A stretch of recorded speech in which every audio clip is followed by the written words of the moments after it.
Pagi-pagi sekali, Aurelia sudah berdiri di depan kamar kos Cinta dengan wajah panik.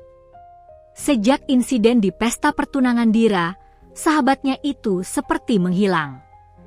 Ponselnya pun mendadak tidak bisa dihubungi. Dari semalaman ia bolak-balik mendatangi kosnya, berharap Cinta pulang.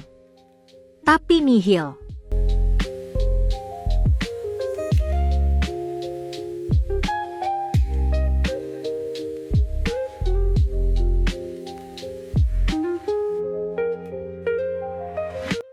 "Tea, kamu ada di dalam, kan?" Aurelia kembali mengetuk pelan pintu kamar Cinta, lebih dari 3 kali. Tetap tidak ada sahutan. Dengan langkah gelisah, Aurelia berbalik, kembali menemui satpam di pos jaga.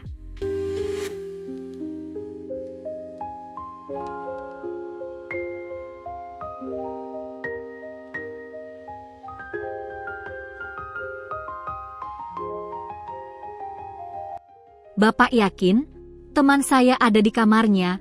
tanyanya pada security yang tengah berjaga. "Yakin kok, Mbak. Tadi, setelah subuh Mbaknya baru pulang." Aurelia mengernyit. "Bapak tidak salah lihat, kan?" "Tidak, Mbak. Walau Mbaknya baru tinggal di sini, saya sudah cukup hafal dengan wajah dan perawakannya. Kalau Mbak tidak percaya, kita bisa lihat rekaman CCTV." "Baik, Pak. Tidak usah. Saya coba ke kamarnya lagi." Aurelia segera kembali ke kamar nomor 07, tempat Cinta tinggal.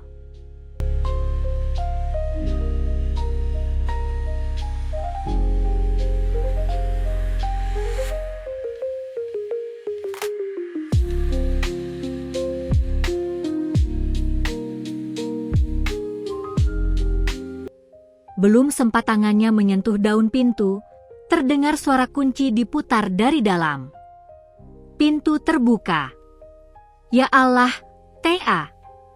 Akhirnya, Aurelia menghela napas lega, begitu melihat Cinta berdiri di ambang pintu, dengan wajah yang terlihat pucat dan lelah.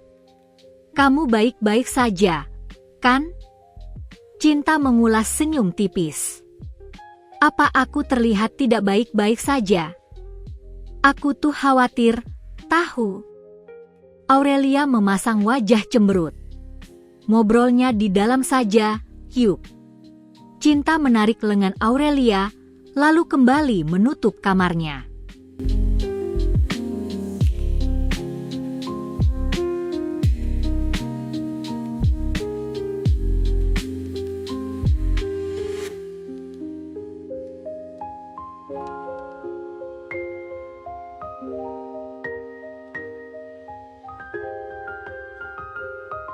"Yang semalam membawamu pergi siapa, Tea?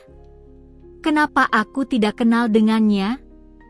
Aurelia terlihat penasaran dengan sosok pria yang menyelamatkan sahabatnya dari bulan-bulanan Dira di pesta pertunangannya. Cinta duduk di tepi tempat tidur, diikuti Aurelia. Cinta tersenyum. "Aku sendiri tidak tahu siapa orang itu. Semalam, aku juga tidak sempat memastikan identitasnya." "What? Kamu tidak kenal orang itu, Tea?" Aurelia nyaris berteriak. "Tapi kenapa dia bisa membawamu dari pesta, Cinta?" "Mungkin kasihan," ucap Cinta, getir. Aurelia terdiam sejenak, menatap wajah Cinta yang tampak berusaha keras membunyikan lukanya. "Terus, dia bawa kamu kemana, sih?" "Aku cari kamu di kos tidak ada, ke rumah sakit juga nihil." "Aku ke rumah sakit kok, Rel.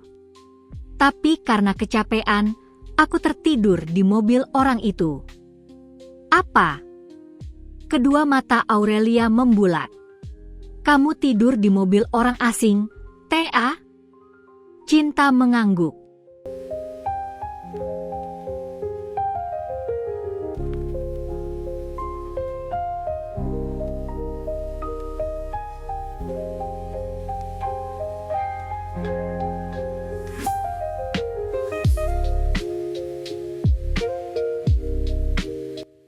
Tapi dia nggak ngapa-ngapain kamu, kan? Nggak lah. Orang itu memarkirkan mobilnya di depan rumah sakit, menunggu sampai aku terbangun. Aurelia mengusap dada. Syukurlah, kamu dipertemukan sama orang baik. Lalu ia mengangguk-angguk kecil dengan ekspresi menggoda. Ngomong-ngomong, orang itu lumayan juga kan, Thea? Cinta terkekeh kecil. Ngomong apa sih, Rel? Aku tuh nggak sempat memperhatikan wajahnya. Tapi sempat melihatnya sedikit, kan? Goda Aurelia. Sempat, sih. Tapi burem, karena saat itu aku lagi kejer. Cinta mengulas senyum, meski kedua matanya tampak mulai berkaca-kaca.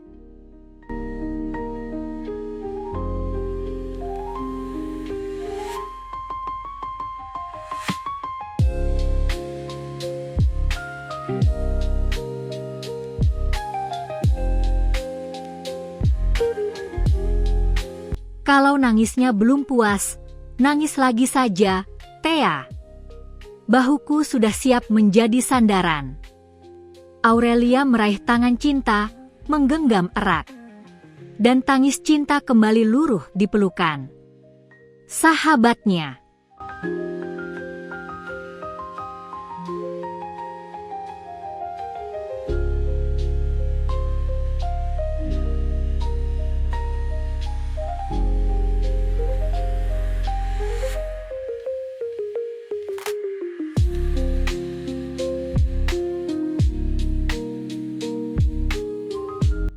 Di tempat berbeda, Atalia dan Pak Dirga tampak terkejut mendengar keputusan Aksa yang tiba-tiba saja memutuskan untuk tidak lagi kembali ke Aussie dan berkarir di sana.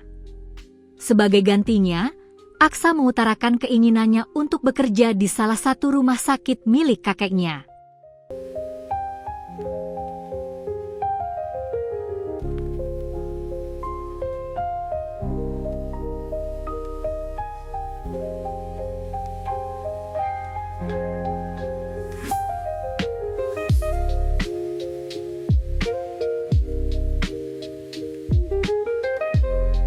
Kamu serius mau bekerja di salah satu rumah sakit kita, Sa?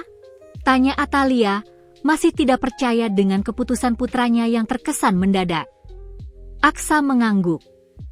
Aku mau kakek menempatkan aku di Aksa Medica yang berlokasi dekat Mall of Jakarta. Loh, di sana kan sudah ada Dokter Wirawan. Atalia menegakkan punggungnya. Memangnya kenapa? MA?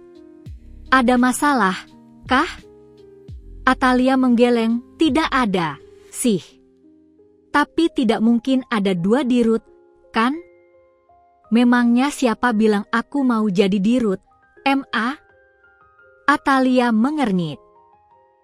Kalau bukan sebagai dirut, terus kamu datang ke sana sebagai apa, TA? Tanyanya, menoleh pada Pak Dirga yang sejak tadi memilih mengamati keputusan cucunya dalam diam.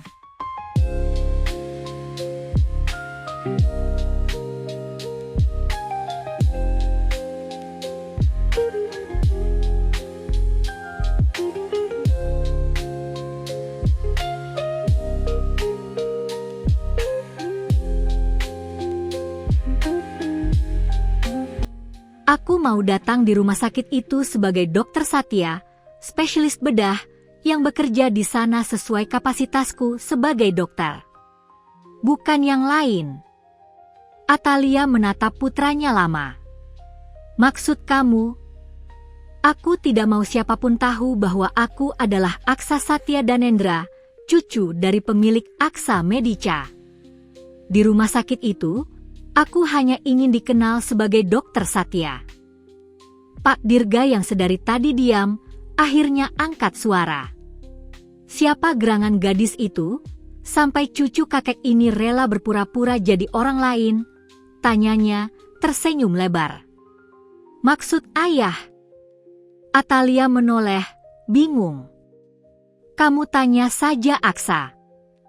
Pak Dirga menatap cucunya dengan wajah berseri.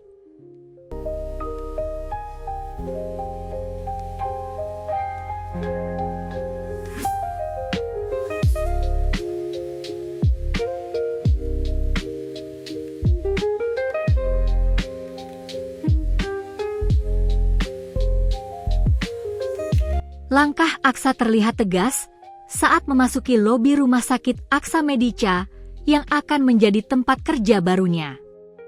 Meski bangunan itu secara teknis milik kakeknya, tapi Aksa tidak berniat memperkenalkan dirinya sebagai cucu dari pendiri rumah sakit tersebut. Ia datang sebagai tenaga kerja medis dengan menandatangani kontrak kerja untuk 3 tahun ke depan. Di rumah sakit tersebut, Aksa terdaftar sebagai Dr. Satya Danendra sesuai rekomendasi dari temannya, Dr. Randy Gunawan, yang kini menjabat sebagai kepala IGD.